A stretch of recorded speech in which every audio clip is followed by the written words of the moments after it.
Kemudian kita lanjutkan dengan mengecek busi mobil Innova, di mana di sini ini kita buka dengan cara ini, kita tekan lalu kita tarik. Kemudian ini baut, udah baut ya, kita buka dengan kunci. Setelah kita buka, kita tarik. Nah ini dia. Nah ini koil 1, 2, 3 dan 4. Jadi 4 piston. Nah ini koil inilah yang mengatur ritme api pada busi. Kalau saya biasanya dalam busi ini, saya setelah dilepas businya, saya semprot dengan karburator cleaner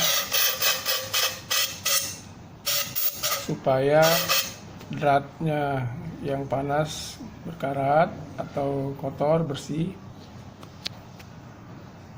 Kemudian kita cek busi pertamanya ini gagangnya, gagang pembuka busi. Nah jadi di sini kita lihat businya kering, artinya tidak ada bocor ring atau bocor seal klep.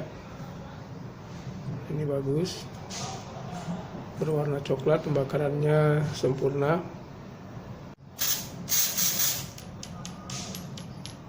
Lalu kita pasang. Nah pada saat kita pasang, kita putar pelan-pelan, kita goyang-goyang, jangan sampai beda drat.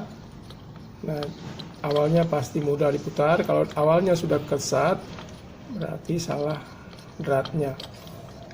Segera kita lepas kembali lalu kita pasang ulang. Nah ini pakai tangan dulu. Nah semakin keras, nah ini kita akan kunci. Nah ini kita gunakan kuncinya sendiri. Nah, seperti ini.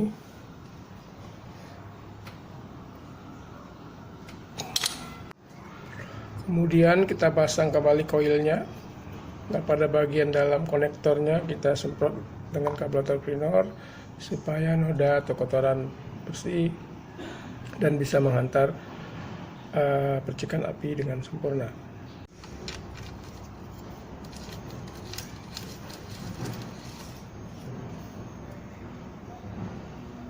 Kita kunci bautnya. Nah kita kunci. Oke. Lalu kita pasang balik konektor koilnya. Nah ini ada pinnya, nah lihat, tinggal bunyi. Oke. Bagian dari busi kedua ini koilnya kelihatan ada oli, seal body olinya untuk penahan koil ini bocor. Mudah-mudahan cuman itu.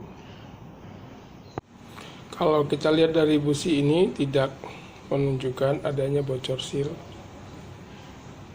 Jadi mungkin oli yang tercecer dari luar pada saat diisi masuk ke dalam. Ini bagus sekali pembakarannya. Untuk dua busi bagian belakang itu harus kita buka turtle tabungan saringan hawanya, karena memang tertahan sehingga tidak bisa dikunci, tidak bisa dibuka kuncinya juga. Untuk bagian belakang kita buka.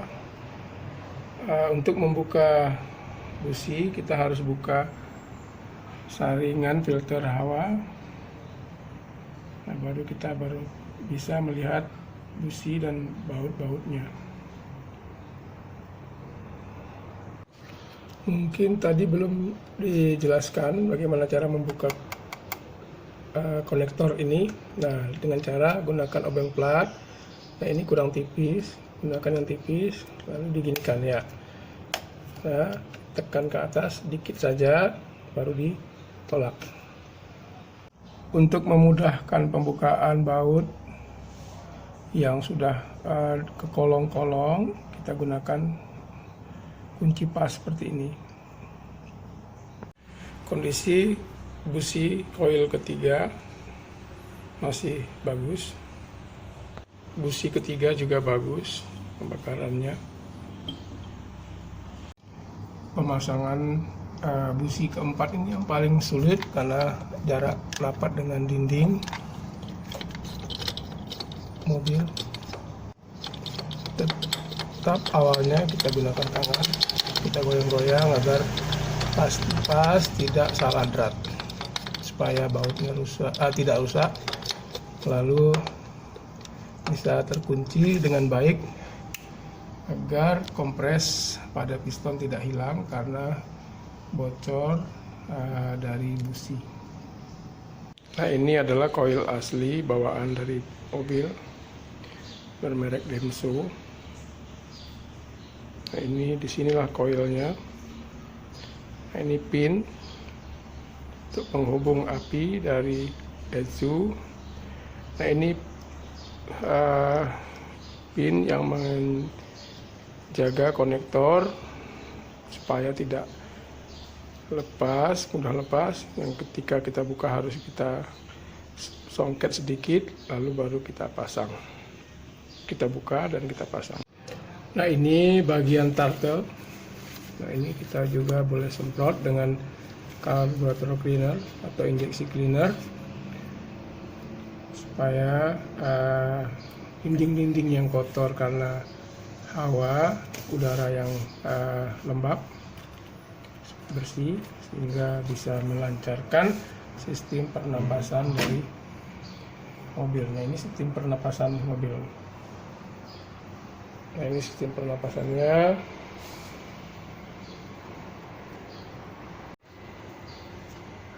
Nah, ini sistem pernapasannya. Nah, ini ada sensornya dihubungkan kemari. Ini ada untuk mengaktifkan vakum ini. Kemudian ini untuk hawa panas dari deksel. Hubungkan ke lubang. Lalu ini dipasang satu persatu. Setelah kita pasang, lalu kita amati satu persatu apakah ada baut yang tertinggal, konektor-konektor yang masih longgar. Kita amatin cara bertahap. Nah, kalau sudah, kita coba hidupkan mesinnya. Jadi kalau kita lihat dari panelnya semua menyala, tidak ada masalah. Bismillahirrahmanirrahim, kita start.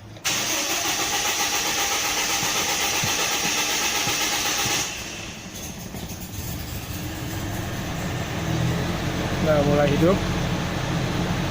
Tadi agak payah start di awal itu karena adanya cairan vakum cleaner pada injeksi.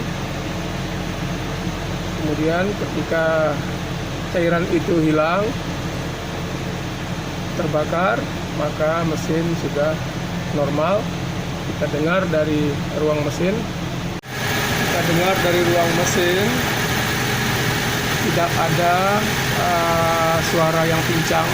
Jadi biasanya masalah busi itu jika ada busi yang mati, maka mesin akan pincang, tidak stabil putaran RPM-nya.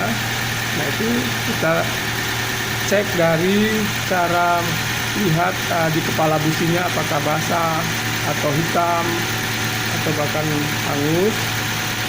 Tetapi di sini kita tidak tadi melihat semua pembakarannya sempurna, maka hasilnya di sini kita lihat mesin langsam dengan normal.